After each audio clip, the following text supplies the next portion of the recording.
Fantasy and how it contributes to sexual arousal dysfunction, especially ED. I'm Dr. Trish Leigh. This is a question that I had from a viewer, and I wanted to make sure to get you your answer. So, the idea is let's think about what fantasy is. If you're fantasizing, the essence of fantasy is to take you away from your reality. So, the first thing I want to do is distinguish fantasy versus reality. Because a secondary component to this question is it okay to fantasize about your partner? This will be an important aspect. So, fantasy, reality. If you're fantasizing about porn influenced scenarios, acts, situations, people, performers, especially the higher level intensity fantasy that you're going to, what I want you to know is it's porn influenced thoughts that are internalized.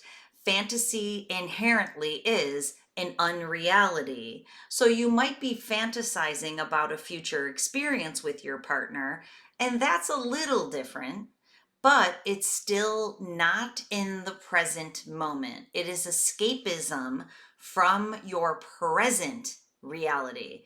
So, fantasy plays a very important role for people, usually, whether it's sexual or not, to take them away from their present moment and have them be able to think about something else that's pleasurable as an escape.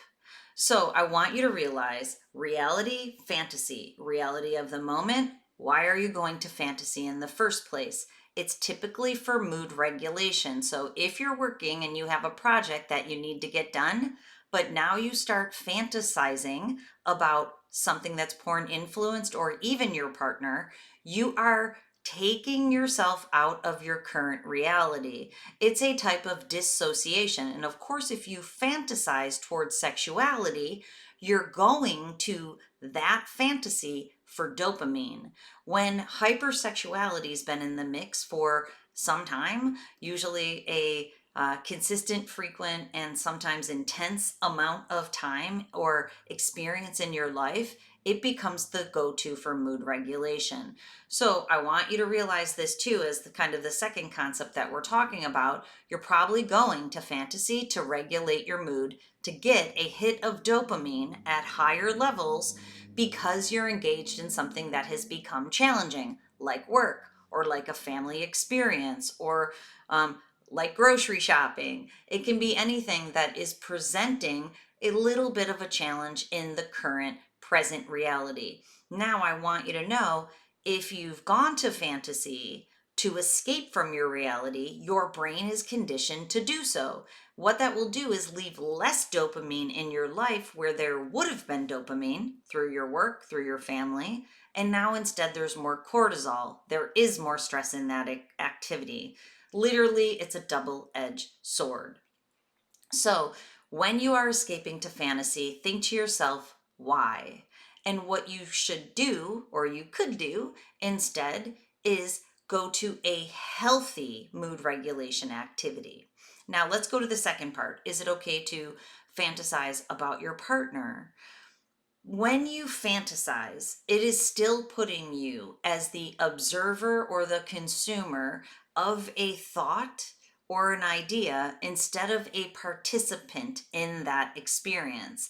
And I also would like to challenge you, are you fantasizing about what actually happens in your current reality of your sex life? Because most times people are fantasizing about acts that they wish their partner would do, but not necessarily that their partner is engaging in this time. So your fantasy is still an unreality, even though it uses your partner. It also leads to objectification of your partner, thinking about your partner as somebody who should provide you pleasure. And you're doing this with your thoughts. You're still consuming thoughts, and which you've been conditioned to do if you've consumed pornography. It takes you away from being the experiencer, and it's at high levels of stimulation for more dopamine. So to bring this all together, when you go to fantasy for more dopamine, you're taking yourself away from making it so that that experience with your partner is the highest level stimulation that you have. So if the very high stimulation that you were giving your brain from sex was having it with your partner, it would be an experience. That's what we want you to lead your brain toward. Every time you fantasize, and especially if it's about something that's higher level stimulation than your actual sex life, you're leading yourself away. And what that will do is contribute to your erectile dysfunction and make it difficult for you to heal.